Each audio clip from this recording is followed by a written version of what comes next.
Hey there, you may have heard that I recently revamped my Patreon to make it a monthly subscription thing, like you pay an amount a month and you get shit for it.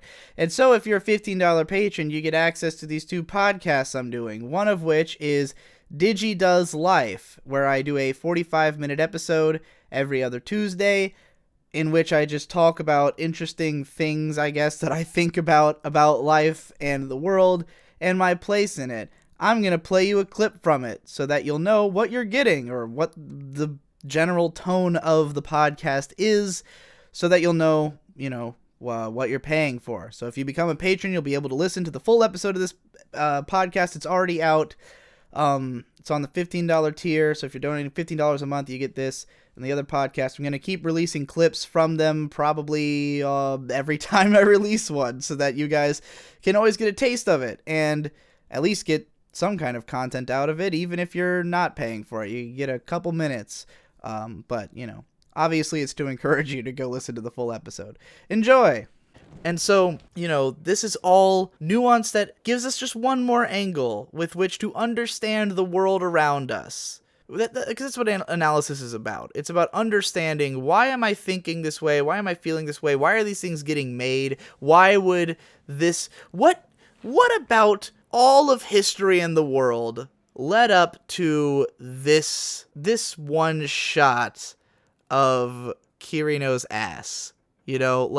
What in all of human history has led us up to this moment that I, an American 25-year-old man living in a room full of anime crap, would be watching this Japanese show that a team of skilled people put together, a huge team. Hundreds of people were involved in the creation of this product. To have this 1 second of a 14-year-old fictional character's ass on camera. What led us here? How did this happen?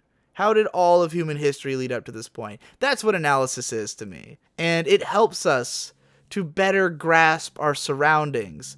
And I think that's an important survival skill, in a way. Like, being able to comprehend why the world around us is what it is allows us to communicate better. It allows us to, make progress towards the future, and that we can understand where everybody's coming from. We can kind of all get on the same page. Really, if analysis all starts being people saying the same shit, in some way, it means we've come to an understanding, which is nice. It's nice when you've got that feeling like, oh, everybody gets it. I'm not crazy for thinking these things anymore. We're all like this. I've had plenty of times where there's a sort of like an analytical idea that either I introduced or that somebody else introduced and I was impressed with, that like when it first comes about, it feels revolutionary, and then a year later, everyone thinks it. And it's like, we did it. We normalized the concept. We made something that we wanted everyone to think become a thing that everyone thinks. That's like what we're trying to do here, That's awesome. But then it doesn't have to go on forever. Eventually it'll just become rote. It'll become understood. And that's great, because it means we're changing the definitions of things.